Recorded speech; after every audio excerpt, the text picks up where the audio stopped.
Coming up on First at 4, you already know it's hot outside. Healthcare professionals have words of caution for seniors especially, and those at risk of heat-related illnesses. And former President Trump's team is now fundraising off his historic mugshot. Plus, we are tracking storms and scorching temperatures across the mountains. Those details coming up as Mountain News First at 4 starts now. Dedicated to Eastern and Southern Kentucky, this is WYMT Mountain News First at 4. Good afternoon, I'm Steve Hensley. First at 4, more dangerous heat today and some strong to severe storms with heavy rain are also moving through parts of the region, especially in the Big Sandy. It's a first alert weather day, and meteorologist Cameron Aaron is here with the very latest. Cameron?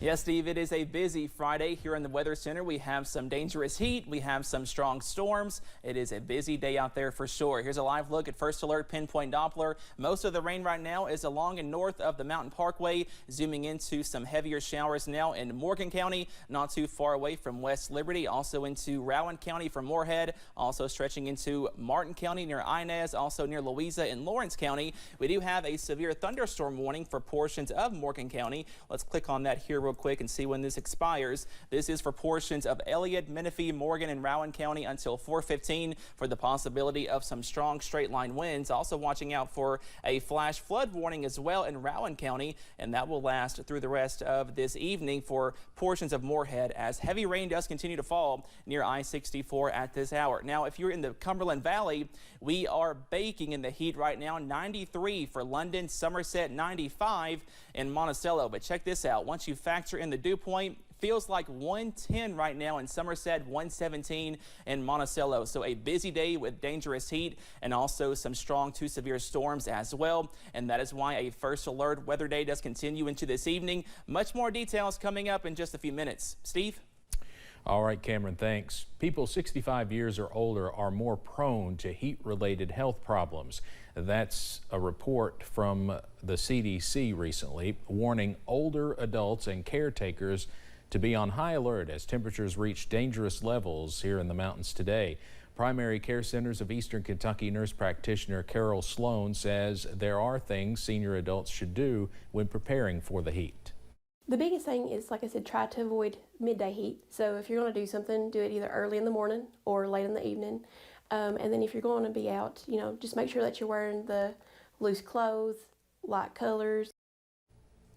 It's also important to note that older adults' bodies typically do not respond to sudden heat changes as well as younger people do. WYMT's Olivia Calfee will have some tips on how to keep you and your loved ones safe this time of year. Coming up later tonight. Well, the National Institute for Occupational Safety and Health is touring the mountains offering free exams for black lung. NEOSH is giving free black lung screenings for coal miners in the area. The Institute made a stop in Whitesburg today and has more stops scheduled this weekend. Team leader Laura Reynolds says federal regulations allow coal miners to get a free screening every 5 years, which they should take advantage of. They can go through their mine operator or a clinic nearby where they live, or we have the mobile unit available certain times of year to travel around and offer these services. The screening includes a questionnaire, lung functionality test, and x-ray of the chest area. Institute examiners say the disease is very active in the area, somewhat due to changes in mining practices. We'll have more about that coming up at 6. Some folks in Harlan County may be dealing with issues with their water today. There was an oil leak into the Clover Fork of the Cumberland River, and crews have been working to clean it up. The water superintendent for the city of Everett tells us they are working to replenish water levels in holding tanks to a level adequate to pump water to Close Splint.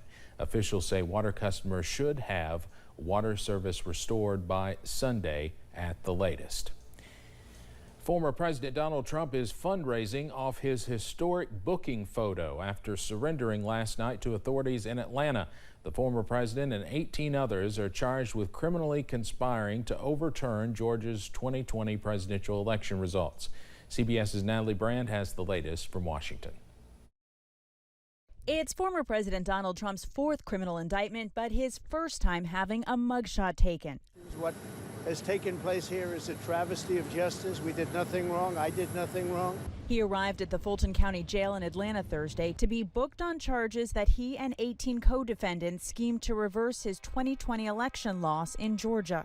We have every right, every single right, to challenge an election that we think is dishonest, that we think is very dishonest. In an interview with Newsmax, the former president called his booking a terrible experience, but it hasn't kept him from selling mugshot merchandise on his campaign website. He also returned to X, formerly known as Twitter, for the first time since being banned in January 2021. He posted his booking photo, writing, quote, "I will never surrender our mission." While Trump is fundraising off this latest indictment, he's also taking the Georgia charges very seriously. His legal team now includes Atlanta-based lawyer Stephen Sadow, who specializes in high-profile defense cases. CBS News legal analyst Ricky Kleeman has tried cases alongside Sadow. When he speaks, believe me, you turn and listen. In terms of strategy, he is also aggressive. Overnight, former Justice Department official Jeffrey Clark was among those who turned themselves in ahead of a deadline today. The 19 co-defendants could be arraigned as soon as next month. Natalie Brand, CBS News, Washington. Fulton County District Attorney Fonnie Willis has proposed a trial date for October 23rd, but for now that just applies to one defendant. Trump's legal team is opposed to that. Coming up on First at 4, NASA is seeking to break the sound barrier again, this time with commercial air travel. And you may need the rain gear if you're headed out to a high school football game. Your full forecast coming up.